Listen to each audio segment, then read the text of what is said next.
d'Île-de-France, celle de Lourdes exceptée bien sûr, mais ici, l'eau n'est pas miraculeuse, mieux vaut donc bien s'équiper. L'aventure, elle, ne débute vraiment que là où les touristes s'arrêtent. Première étape, le gonflage de ces petits bateaux, seul moyen d'accéder au camp de base. Il est à seulement 5 km d'ici, mais pour l'atteindre, il faudra plus de 7 heures de navigation, ralentie par le passage d'une trentaine de gourdes. Ah bah il marche pas. Ce sont ces barrages de calcaire. Marche pas. Arrivé au bivouac, 120 mètres sous le plancher des vaches.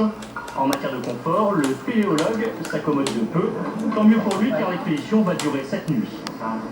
En dehors, sur nos bateaux, en fait, on navigue toute la journée dessus, sans les recouvre d'une couverture de survie et équipé de duvet et de la fer sèche. En fait, on va rien et moi j'ai jamais fait de nuit aussi longue que sous terre.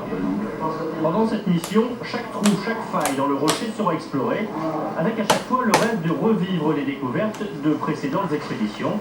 Des ossements fossiles, par exemple. Il y avait des mammouths, il y avait du cerf, du lion, du renne, du rhinocéros, c'était fantastique. On est venu avec des scientifiques ici, et l'année suivante, on a découvert en plus des silex. Mais il y a un autre plaisir, plus fort encore peut-être, celui de l'explorateur, celui de défricher un petit bout de territoire, là où personne n'est encore jamais allé. Et on prend l'exploration, on va essayer de trouver d'autres passages, soit des passages en plongée, parce qu'on a encore amené une équipe de plongeurs.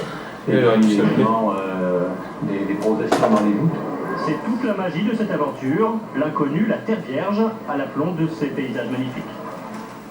Autre aventure, celle de ces 74 skippers de la route du Rhum qui se sont élassés peu après 13 heures de Saint-Malo, direction Pointe-à-Pitre, pour une transat en solitaire.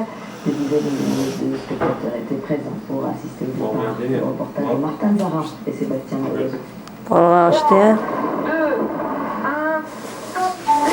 Ils sont partis à 13h02, destination Pointe-à-Pitre. Autour des 74 solitaires, des centaines de bateaux accompagnateurs. Et à terre, des dizaines de milliers de spectateurs se sont massés entre la pointe du Groin et le Cap Fréhel. La route du Rhum reste fidèle à sa légende. C'est le grand jour.